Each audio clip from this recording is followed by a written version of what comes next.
PG, patnubay at gabay ng magulang ay kailangan sa mga batang manonood.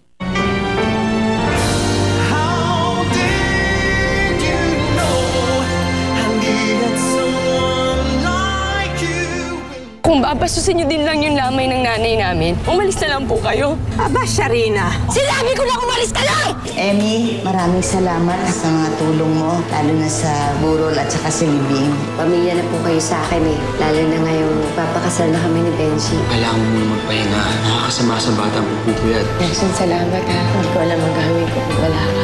Bakit hindi ko magalaw yung paa ko, ate? I'm sorry to say that you have severe spinal cord injury.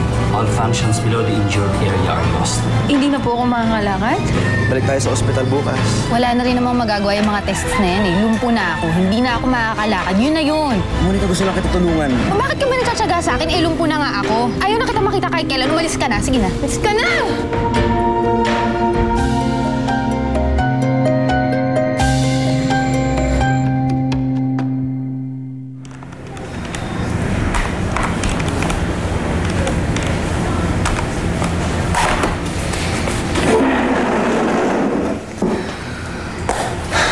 Napakalaki ng gastos natin sa libing ng mami mo. Tapos ito pa. Napakamahal ng gamot ni Monica. Naubos ipon ko dun eh. Yun pa naman sana yung gagamitin kong pera sa negosyo. Pasensya ka na, Nelson ha.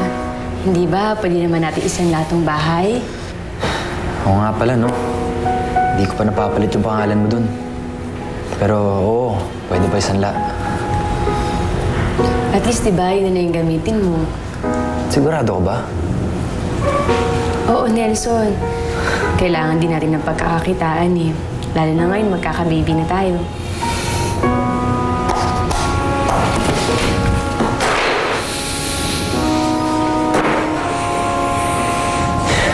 Sige. Huwag ka na mag-alala. Ako na bahala. Makakabang na din tayo.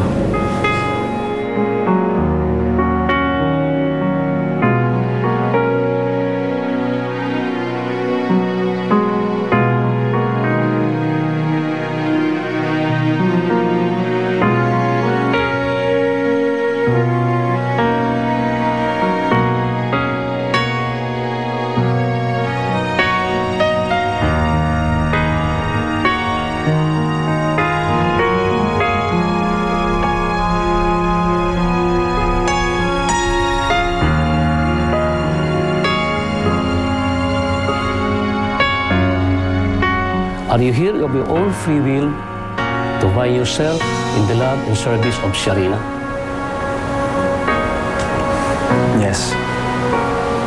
Sharina, are you here of your own free will to find yourself in the love and service of Nelson?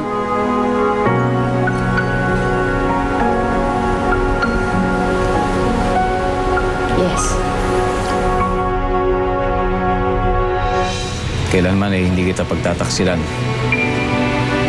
Suotin mo at pagkaingatan mo ang singsing na to na siyang sangla ng aking pag-ibig at katapatan. Sa ngalan ng Ama, ng Anak, ng Espiritu Santo.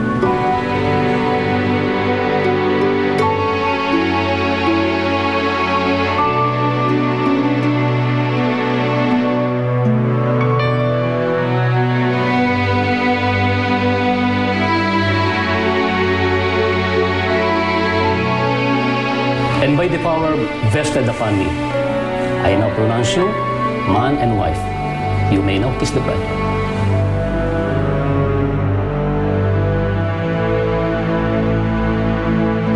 Kailanman di kita pagtataksilan.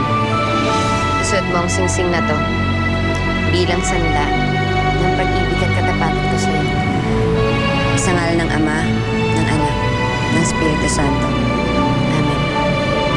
Benji, Emmy, sa mata ng Diyos at sa mata ng tao, kayo ngayon ay mag-asawa na.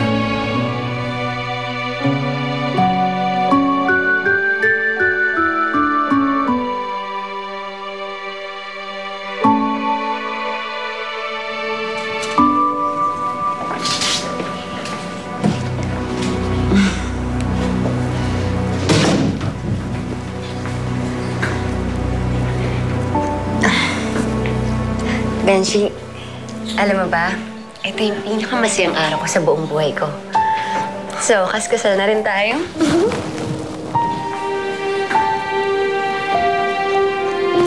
Alam mo ba kung ano dapat natin gawin para mag-celebrate?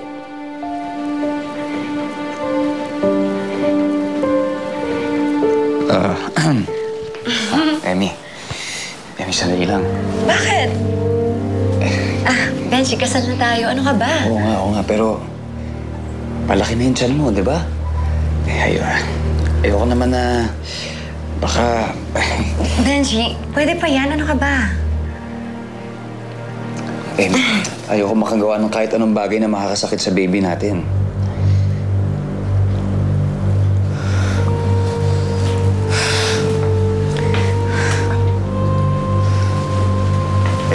Emmy, sandali. Basta pinapangako ko sa'yo, magiging mabuting asawa ako sa'yo. At mabuting ama sa magiging anak natin.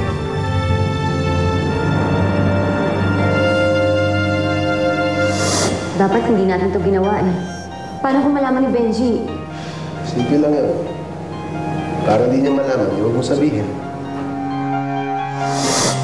Ang batang ito ang kapit ko sa'yo, Benji. Hindi mo dapat malaman na hindi ikaw ang ama ng batang ito, kundi si Gino.